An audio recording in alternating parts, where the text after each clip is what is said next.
family, it's your boy Dre back at you with another video. Today's video is gonna be a little different. I said that at the beginning of every video. I need to redo my intro. But nonetheless, it's gonna be a little different. I'm actually here just hanging out with Kato. But today, well, I'll start by why it's gonna be a little different. So on Instagram, I posted kind of like a poll. It was really just people asking me questions. And I had one person actually ask me, how did I get into reptiles? So that's kind of today's topic. Probably not gonna have Kato out too long because he's just being squirmy. But that's today's topic. So I'll basically talk to you like kind of how I got into it and what made me start liking reptiles and you know all that good stuff. You don't really see a lot of those videos out there, and why not? So I guess I'll start off by, you know, that cliche. Used to go play outside and catch all the bugs, you know, do all that fun stuff. No, really, that's what happened. Me and my brother used to go out, catch all the bugs, lizards, whatever we could find. We would catch it, look at it, let it go. And that's kind of, I guess, what sparked it. I've always kind of had like a thing for nature. So that's kind of where the weirdness began, because, you know, for those people who are non-reptile owners, the reptile people are looked at as weird, and some people in my family just think I'm crazy, which is perfectly fine. But yeah, that's kind of how it started. It did kind of get worse after that. Okay, give me 1 second. Let me put it back. All right, I'm back with Hera. She's a lot calmer.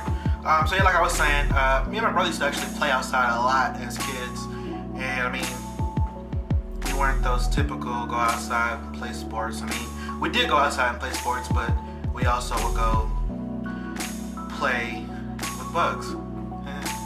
So that's kind of like the childhood part of it. Then as I got older, even in high school, I mean, I had lizards. Did not know what I know now. I mean, my first lizard was an iguana. Somebody would have told me anything about iguanas, I definitely would not have gotten an iguana as my first pet, which is why I'm a big advocate for doing your research. I did not do my research. No one told me to do my research. So I ended up with an animal that I could not properly care for, and it died. So always do your research. But anyways, so in high school, I mean, I had, you know, bearded dragons, I had an iguana. I mean, obviously, the bearded dragons were fine. They weren't as hard to care for versus an iguana. I had no idea what I was doing, I'll be completely honest. Rest in peace, Jerry. But, so from there, after I graduated high school, I got my first pet store job. And wait, I know what you're gonna say. Pet stores are bad, pet stores don't know what they're doing. Blah blah. Okay, cool. Not all pet stores are that way, because I can attest to the fact I've learned the bulk of my reptile, fish, dog, animal knowledge period came from working in a pet store for 5 years. Yes, I worked in a family-owned shop up here where I live in Ohio, and I learned a lot. Obviously, outside of that, I did my own research, which kind of made it even better. But working hands-on at a pet store with, you know, particular species of animals, not even just reptiles, animals, period, you do learn a lot, especially a pet shop that actually does what it's supposed to and takes care of its animals properly. So, working there, I mean, that's kind of where it all started. I mean, I started breeding beardies. I was keeping monitors, a little bit of everything, as you can see. I still like to keep a lot of reptiles. So that's something that I'll never change.